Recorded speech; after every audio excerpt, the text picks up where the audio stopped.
Mikaa'el ergamaan inni guddichi eenyu mata duree jedhu akka nuti walii wajjin qorannu barbaadeeni mata duree kana waliin ammoo gaheen ergamoonni hojii fayyina keenya keessaa qaban maali akkasuma immoo hariiroon nuti ergamoota wajjin qabaachuu qabnu immoo hariiroo akkamiitii kan jedhu walii wajjin ilaalla jechuudha. Ibroota boqonnaa 1 lakkoofsa 14 irra dubbisnee eegalla. Isaan kun yookiin ergamoonni hundinuu hafuurota hojii warra fayyina argachuuf jiraniif hojjechuudhaaf ergaman mitiiree jedha. Gidanii isaan kun hundinuu hafuurota hojii warra fayyina argachuuf jiraniif hojjechuudhaaf ergaman mitiiree. Kanaaf ergamoonni hojii fayyinaa keessaa gahee mataa isaanii danda'e qabu. Garuu gahee akkamiitii kan jedhu hubachuun baay'ee murteessaadha jechuudha. Isa kana ilaalla. Keessa gadi qulqulluun keenya akkamittiin wantoota nuuf ibsa kan jedhu walii wajjin ilaalla. Mee yeroof waa'ee Mikaa'eliin irraanfadhaatii ergamaan tokko macaafa qulqulluu keenya keessatti bifa addaatiin ibsamee jira. Ergamaan kun eenyu akka ta'e qoranneeti sana booddee gara Mikaa'elitti dhufna. Ani ergamaa kana ergamaa dalga hubatame jedheetaniin mata duree itti baase. Sababni isaa ergamaa kana eenyummaa isaa wallaaluurraan kan ka'e mata duree garagaraatu bahee jira waan ta'eef jechuudha. Akkamitti ilaaluun barbaada. Mee seera ba'uu boqonnaa 23 lakkoofsa 20 erga dubbisnee booddee gaaffiin isin gaafadha. Kunoo ani karaa irratti akkasi eeguuf iddoo ani qopheessetti akkasi geessuuf ergamaas duraan erga. Akkasi eeguuf akka iddoon ani qopheessetti geessuuf akkasi gaggeessuuf jechuudha. Atis of eeggadhu, dubbii isaa dhaggeeffadhu. Maqaan koo isa keessa waan jiruuf inni irra daddarbaa kee siif hin dhiisu. Ati isaan mormitee irratti hin ka'in. Dubbii isaa ba'eessa gootee yoo dhaggeeffatte. Waan ani sitti dubbadhu hundumaas yoo goote ani diina keetti diina nan ta'a. Warra siin mormanii sinan morma. Ergamaan koo si dura na deema. Biyya Amoorotaatti, biyya Heetotaatti, biyya Phereezotaatti, biyya Kana'aanotaatti, biyya Hiiwotaatti, biyya Yebuusataatti si geessa. Anis isaan nan balleessa jedha. Ergamaan kun saba Israa'eliin karaa irratti gaggeessaa hin eegaa. In gaggeessaa biyya isaaniif qophaa'etti isaan geessaa. Ergamaan kun wanti adda isa godhu maqaa Waaqayyoo isa keessa jira. Ergamaan kun cubbuu hin dhiisaa. Ergamaan kun yeroo waa'ee isaa dubbatamu dubbii isaa ba'eessa gootee yoo dhaggeeffatte waan ani sitti dubbadhu hundumaas yoo goote. Amma inni dubbatus ergamaa makanaa. Inni waa'een isaa dubbatamaa jirus ergamaa makanaa. Karaa kan biraa ergamaan kun takka bifa addaatiin of ibsanna. Ergamaan kun eenyu jettu? Mee daqiiqaa 2 kan hin caalleef isin itti yaadaatii fudhadhaatii ilaalaa ergamaa kana. Eenyu ergamaan kun? Eenyu jettanii yaaddu? Cubbuu kan dhiisu maqaa Waaqaa keessa kan jiru. Saba Israa'eliin karaa irratti kan eegu, kan gaggeessu, isaa wajjiniin gaafa hundumaa kan deemu eenyu inni? Mee ilaallaa Iyyaasuu boqonnaa 5 keessatti immoo yeroo Iyyaasuun fa'aa Kana'aan Israa'eloonni Kana'aaniin seenan ammoo ergamaan kun akkasittiin of ibse. Boqonnaa 5 lakkoofsa 13 Iyyaasuun mandarree rukootti yommuu dhiyaate ol ilaalee nama billaa luqqifamaa harkatti qabatee isa dura jaajju tokko argee garsaa dhaqee ati gara keenya moo gara diinota keenyaati jedhe isa gaafate. Inni immoo deebisee waa'uu ani amma hangafa loltuu Waaqayyoo ta'een dhufe jedhe. Iyyaasuun immoo lafa ga'ee qoomee sagadeef yaa gooftaa koo ana garbicha keetti maal himta jedhe isa gaafate. Hangafni loltuu Waaqayyoo sun deebisee Iyyaasuudhaan iddoon ati dhaabattu kun qulqullaa'aa waan ta'eef kophee kee miilla keetti baafadhu jedhe. Iyyaasuunis akkasuma godhe. Waan sadii akka nuti hubannu barbaada. Inni jalqabaa ergamaan kun hangafa loltuu Waaqayyooti. Ergamaan kun ergamaan Israa'eliin eegu kun hangafa ergamootaati. Isheen kun tuqaa baay'ee murteessituudha. Naaf qabadhaa. Tuqaan inni lammaffaan ergamaan kun sagada fudhate. Ergamaan kun sagada fudhate. Ergamoonni warri kaan sagadan fudhatan. Yoo ergamoonni isaanitti sagaduuf jedhu, namoonni isaanitti sagaduuf jedhan noonatti sagadni Waaqayyoof qofa mala jedhu ergamoonni warri kaan. Ergamaan inni kun garuu hinuma fudhate. Mee mul'ata boqonnaa 19 lakkoofsa 20 lakkoofsa 10 kanarratti isaaf sagaduudhaaf miilla isaatti nan kufe. Yohaannistu ergamaa isa mul'atatti mul'isaa turetti sagaduuf itti kufe. Inni garuu kana gochuun siif hin ta'u. Ansiif obboloota kee warra Yesuus dhugaa ba'itti qabamaniif hidhata hojiiti. Waaqayyoof sagadinaan jedhe. Argitanii ergamoonni warri kaan yeroo namni isaan sagaduuf jedhu dogoggoree nutti hin sagadiin jedhu. Ergamaan inni kun garuu sagada fudhachuusaa yoo osoo hin taane jecha jabaa tokko dubbate. Jechi inni dubbate immoo maal kan jedhudha? Iddoon ati dhaabattee jirtu kun qulqulluudha kan jedhu. qabxii sadaffaa iddoon ati irra dhaabattee kun jechi kun yeroo kan biraas dubbatameera. Ergamaan dhumti kun gaafuma Museetiin gara ergama Israa'eliin Gibsiitii baasutti isa erguuf jedhu itti dubbatee ture. Ba'uu boqonnaa 3 mee deemnee ilaallu. Ba'uu boqonnaa 3 macaafni qulqulluun toora galchee kana nutti hima yaa obboloota. Ba'uu boqonnaa 3 lakkoofsa 1 Museen biyya bushaayee Yetroo biyyuu isaa luba Miidiyaan in tiksa ture. Gaaf tokko bushaayee lafa onaa keessa dabarsee gara Horeeb tulluu Waaqayyo Siinaa jedhamu dhufe. Achitti ergamaan Waaqayyoo arraba ibidda isaa huuxxii qoraattii tokko keessaa ba'uu keessatti Museetti mul'ate. Museenis gara huuxxii qoraattichaa ilaalee kunoo huuxxicha irratti ibiddiin argama ture. Garuu hin gubanne. Yommus Museen wanta guddaa mul'atu kana itti goreenan ilaala. Huuxxiin qoraattii kun maaliif hin gubanne laata jedhe. Waaqayyo gooftaan immoo Museen kan ilaaluudhaaf akka itti goree argee huuxxicha qoraattii keessaa Musee jedhee waame. Museen immoo kunoo asan jira jedhe. Ammas Waaqayyo asin dhiyaatiin iddoon ati irra dhaabattee jirtu lafa qullaa waan ta'eef kophee miila keetii baafadhu jedhe. Itti fufees ani Waaqayyo isa kan abboota keetiiti, Waaqayyo isa kan Abrahaam, Waaqayyo isa kan Yisihaaq, Waaqayyo isa kan Yaaqoob ittiin jedhe. Kanarraa kan ka'e Museen gara Waaqayyo ilaaluu sodaatee fuula isaa dhokfate. Museen ergamaa Waaqayyoo arge. Ergamaan kun jechuma isa Iyyaasuutti dubbate Museettis dubbate jalqaba jechuudha. Lafti ati irra dhaabattee jirtu kun qulqulluu waan ta'eef kophee miila keetii baafadhu kan jedhu jechuudha. Garuu immoo ergamaan kun takkaa ergamaa Waaqayyoo jedhama, takkaa immoo Waaqayyoo jedhama. Argitaniittu Museen huuxxii qoraattii keessaa ibidda boba'u laaluu itti gore. Garuu huuxxicha keessaa kan itti dubbatu eenyu? Waaqayyo gooftaan immoo Museen kana ilaaluudhaaf akka itti gore argee huuxxicha qoraattii keessaa Musee jedhee waame. Waaqayyo gooftaan immoo Musee jedhee waame. Garuu achitti kan inni argee ergamaa Waaqayyootiin. Booddee ammoo lakkoofsa 5 ammas Waaqayyo asin dhiyaatiin iddoo ati irra dhaabattee jirtu lafa qullaa waan ta'eef kophee miila keetii baafadhu jedhe. Amma Museetti kan dubbachaa jiru Waaqayyoodhaadha. Kan Museen argaa jiru waa'ee isaa jechaa jiru ergamaa Waaqayyoodhaadha. Ergamaan kun jalqabuma akka ilaalle maqaa Waaqayyo isa keessa jira. Yeroo kan bira Waaqayyo jedhamees waamama. Ergamaan kun cubbuu dhiisaa. Ergamaan kun hangafa ergamootaati. Ergamaan kun sagada fudhata. Argitanii? Ergamaan kun aangoo guddaa qaba saba Israa'eliif dhaabbata. Jalqabumaa kaasee hamma xumuraatti jechuudha. Garuu mee kan daballee haa ilaallu. Ergamaan kun cubbuu dhiisaa kan jedhu kallattiin hin barreeffamne naan jechuu dandeessu. Ergamaan kun karaa kan biraa Zakkaariyaasitti mul'atee ture. Zakkaariyaasitti mul'atee ture ergamaan kun. Zakkaariyaas boqonnaa 3 lakkoofsa 1 yeroo kan biraa immoo Iyyaasuun hangafni lubaa ergamaa Waaqayyoo duratti dhaabatu ergamaa Waaqayyoo ishee jettu naa qabadhaa. Seexanni immoo isaan meessuudhaaf gara mirga isaa dhaabachaa jiru inni anatti argisiise. Yommus ergamichi ammattuu keessatti Waaqayyoo seexanaan Waaqayyo si'aayeffatu seexanna. Jecha kanas naa qabadhaa iddoo kan biraatti nu fayyada. Waaqayyo inni Yerusaalemiin fuudhee si'aayeffatu namichi kun akka mukkura ibidda boba'aa jiru keessaa butameeti mitiiree jedhe. Sana booddee yeroo sanatti Iyyaasuun uffata xuraa'aa uffatee ergamicha dura dhaabata ture. Ergamaan sun warra isa dura dhaabatan sanaan uffata isa xuraa'aa sana isarraa baasaa jedhe. Iyyaasuudhaan ammoo kunoo ani yakka kee irraa fuudheera uffata cidhaa ammoo sitti nan uffisa jedhe. Ergamaan kun ani yakka kee siif dhiiseera. Aangoo cimaa qaba. Argitanii? Aangoo cimaa jechuudha. Ani yakka kee siif dhiiseera. Ergamaan kun eenyu? Ergamaan cubbuu dhiisu kun. Yoos lubni Iyyaasuun dura kan dhaabatu kun. Ergamaan kun eenyu yaa obboloota? Ergamaa kana beekuu qabna. Ergamaan kun Museetti gaafa dubbate ani Waaqa abboota keetiiti. Waaqa Abrahaam, Waaqa Yisihaaq, Waaqa Yaaqoobii jedhe. Waaqni Abrahaam eenyu? Mee isa ilaalla.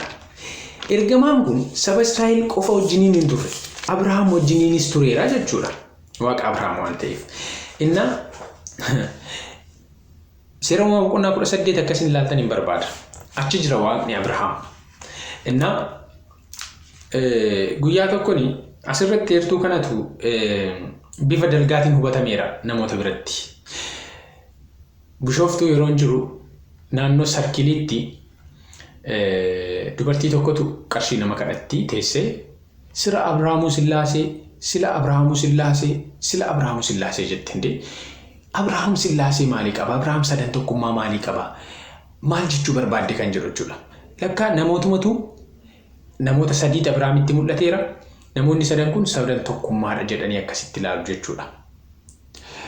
akkas taanaan baay'ee rakkisaadha. Sababni isaa Xiimotewos duraa boqonnaa 6 keessatti Phaawulos lakkoofsa 16 irratti Xiimotewos na jala lakkoofsa 16 Waaqayyo duwwaa hunduu inni ifamumti nutti dhiyaachuu hin dandeenye keessa hin jiraata. Namni takkaa isaan argine isa arguus hin danda'u isaaf ulfinna aangoon bara bara haa ta'u jedha. Namni Waaqayyoon takkaan argine jedha Phaawulos. Asitti warri mul'atan kun sadan tokkummaadha jenna taanaan rakkoo guddaa keessa galla jechuudha. Sababni isaa namni takkaa Waaqayyoon hin argine jedha. Yeroo kan biraammoo Museen Waaqayyoon arguu barbaannan Waaqayyo namni Waaqayyoon argee jiraachuu hin danda'u jedheera waan ta'eef jechuudha. Argitanii? So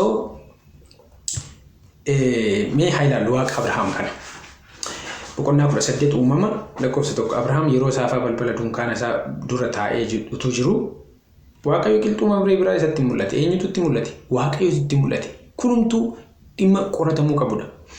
Abrahaam ol ilaalee namoonni sadii isa dura dhaabachuu isaanii arge. Akkuma isaan argeen balbala dunkaanichaa duraa ka'ee isaan simachuudhaaf itti fiigee hamma lafa ga'uutti hin qomme. Isa tokkoonis ishee kana naa hubadhaa. Gooftaa koo maaliif isa tokkoon sadan isaaniitiin maaliin jenne? Isa tokkoon gooftaa koo ani sirratti faara tolaadhaan ilaalameera yoon ta'e ana garbicha kee bira hin darbiin jedhe. Isa tokkoon. Sana booddee nyaata erga isaanii affeeree booddee xumura irratti isa biraa deemuuf ka'an namoonni sadii kun jechuudha. Icciinni nuti akka hubannu barbaade isa kana. Lakkoofsa 16 namoonni sadan sun yeroo achii ka'an ija isaanii Sodom irra hin buufatan. Abrahaam immoo isaan gaggeessuudhaaf takka wajjin adeeme. Sana booddee Waaqayyo icciita jiru hundumaa Abrahaamiif ibse. Sana booda lakkoofsa 22 akkasiin laaltanii barbaada. Namoonni lamaan gara Sodomitti garagalanii hin adeemanii Waaqayyo garuu achuma waan tureef Abrahaam fuula isaa dura dhaabate. Achiin booddee Abrahaam Waaqayyo isa kadhachuu jalqabe. Garuu namoota sadii kana keessaa inni tokko Waaqayyodha. Abrahaamis immoo boqonnaa 8 lakkoofsa 3 irratti isa tokkoon gooftaa koo hadaraa jedhee kadhachaa ture. Who is that? Eenyu inni tokkoon sun? Warri lamaan sunoo eenyu sana? Warri lamaan sana immoo boqonnaa 19 lakkoofsi 1 ergamoonni Waaqayyoo lamaan galgala gara Sodoomiin dhufan. Warri lamaan ergamoota Waaqayyooti jechuudha. Inni tokko Abrahaam biratti hafee Abrahaam isa kadhatu garuu hadaraa kee dhiisii fi Sodoomiif hin dhiiftuu fiiree jedhee kan inni kadhachaa jiru Waaqayyoodhaadha. Argitanii? So Waaqayyo ergamoota isaa lamaa wajjin dhufeedha. Garuu Abrahaam isa nyaachisee isa obaasee miila isaa dhiqee fi Abrahaam argeera jechuudha. Argeera. Eenyu Waaqayyo kun kan dhalli namaa arge kun dhala namaa wajjin kan ture kun even seera uumamaa boqonnaa 11 lakkoofsa 7 irrattis kottaa gad buuna kan jedhe sadan tokkummaa osoo hin taane Waaqayyo isa jedhame kanatu ergamoota isaa wajjin gadi bu'e. So misunderstanding akka hin taane sababni isaa namni takka Waaqayyo hin argine waan ta'eef jechuudha. Waaqayyo dhala namaa wajjin ergamaan kun tureera. Ergamaan kun dhala namaa wajjin tureera.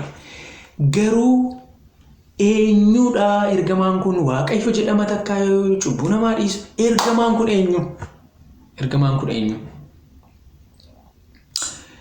Yaabboloota ergamaa kana hin hubannu taanaan rakkoo guddaa keessa galla jechuudha.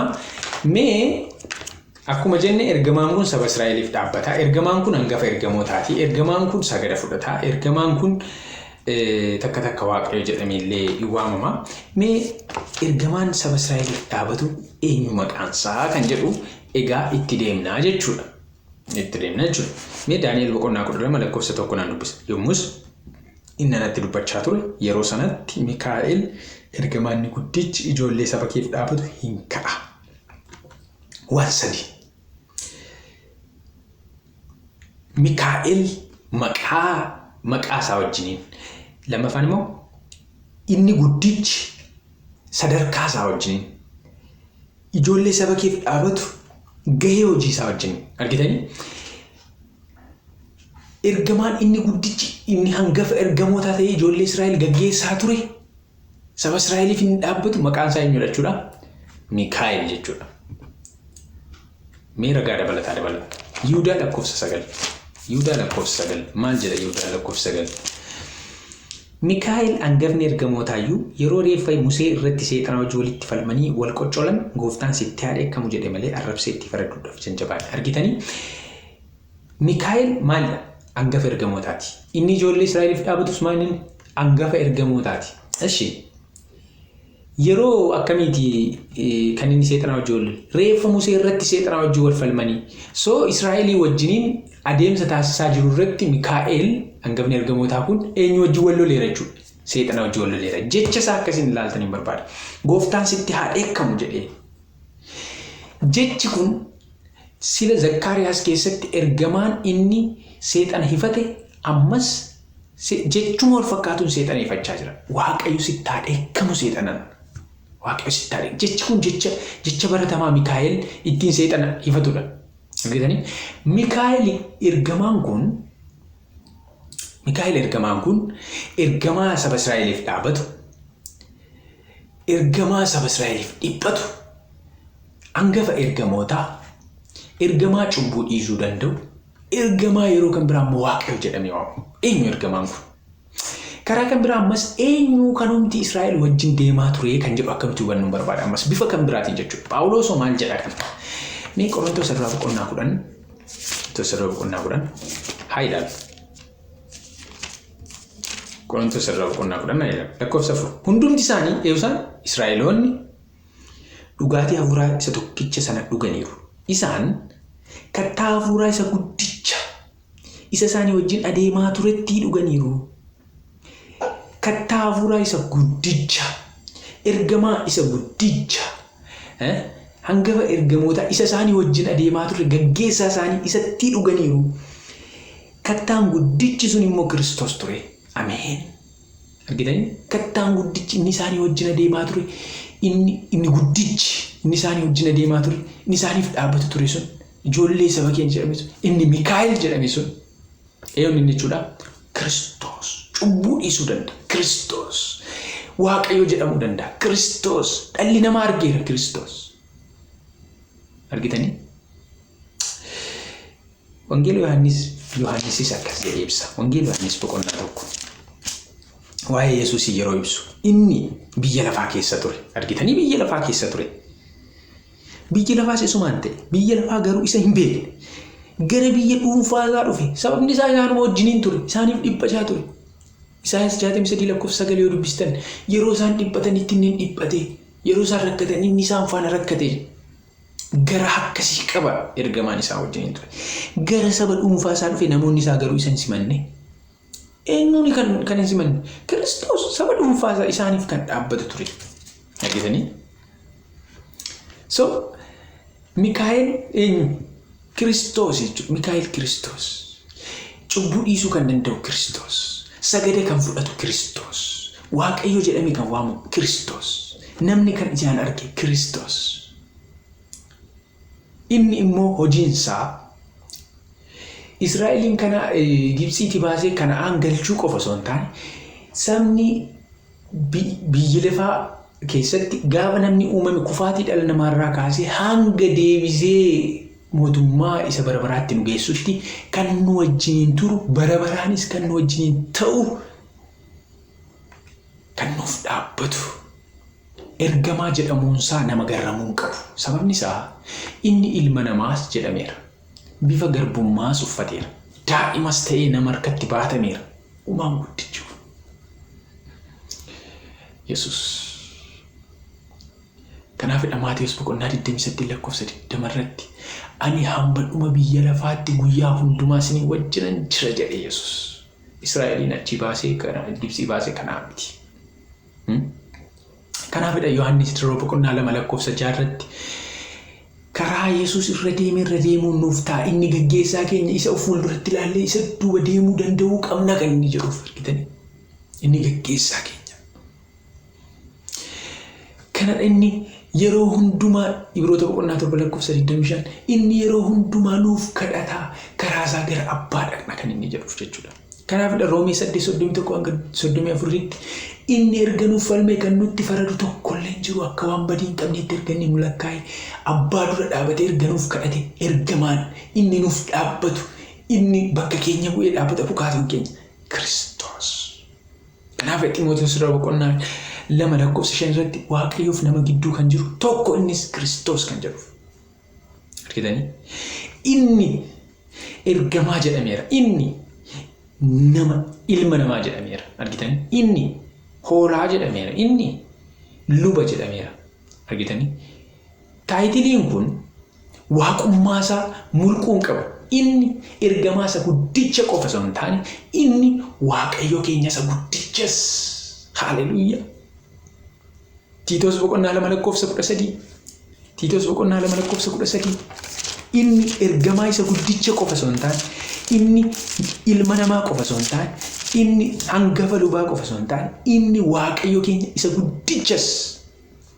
Achumaan abdii keenya isa eebbifamaa fi ulfina isa deebi'ee mul'atu sana hin eegganna. Inni mul'achuuf jiru sunis Yesuus Kiristoos. Inni Waaqayyo keenya isa guddicha fayyisaa keenyas. Inni ergamaa isa guddicha qofa osoo hin taane inni Waaqayyo keenya isa guddichas. Inni kattaa isa guddichas. Ergamaa isa guddichas. Hangafa lubootaatis. Inni Waaqayyo keenya isa guddichas. Maqaan isaa ulfaatu. Maqaan isaa ulfaatu. Yaa obboloota kanaaf sababii ergamaa tokko cubbuu dhiisu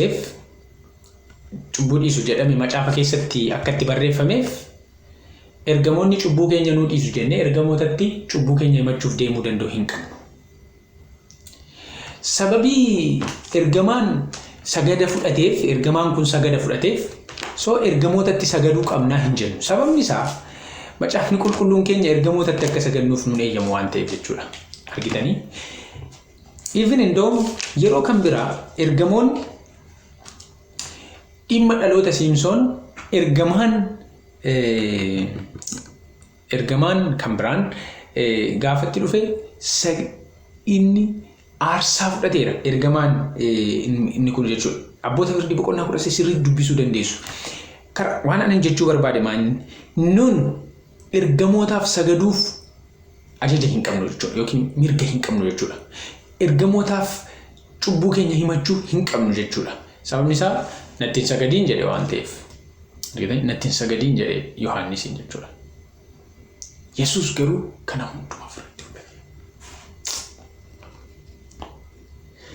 Daa'imaa ta'ee namaan baatame uumaa guddichi anumaaf jedheetu. Kun salphinichi itti tuufame in kabaalame uumaa guddichi anumaaf jedheetu kun salphinichi gonfoo qoratti mataatti baatee uumaa guddichi. Anumaaf jedheetu kun salphinichi uumamaa duras qullaa dhaabatee uumaa guddichi anumaaf jedheetu kun salphinichi. Argitanii obboloota Kiristoos nuuf jedhee waa hundumaa ta'uunsaa even ergamoota gadis ta'eera Kiristoos. Kanaafidha Ibroota boqonnaa 1 keessatti kan nuti ergamoonni Waaqayyo isaaf sagadan jedhe Waaqayyo kan jedhuuf ergamoonni duraan isaaf waan hin saganneef waan odoo hin taane ergamoonni namaaf hin saganne waan ta'eef waan isaaniif gadi ta'e waan ta'eef bifa garbummaa uffate waaqummaa isaa dhiise waan ta'eef isaaf sagannamoo hin qabnu kan jedhu gaaffii isaaniitti ta'e jennaan Waaqayyo isaaf saganni ni ta'a kan inni jedheef jechuudha. Karoora fayyina keenyaaf jecha murteen Kiristoos ofirratti fudhate. Eenyummaa isaa isa jalqabaa akka nuti wallaallu taasisuu hin qabu. Sababni isaa inni waan hangafa ergamaa waan inni jedhameef, inni waan inni ilma namaa jedhameef, inni waan inni luba jedhameef, inni waan inni hangafa lubootaa jedhameef. Kanaafiyyuu inni waaqa miti jechuutti nun geessu jechuudha. Inni Waaqayyo keenya isa guddicha. Maqaa Waaqayyo ulfaatu. Akka nuti isaaf sagannu, akka nuti cubbuu keenya isatti himannu ni barbaada. Cubbuu keenyas nurraa haquu ni danda'a. akkuma Iyyaasuutiin ani yakka kee sirraa fuudheera jedhe yakka keenya nurraa fuudhuu danda'a. Maqaa Waaqayyoo ulfaatu.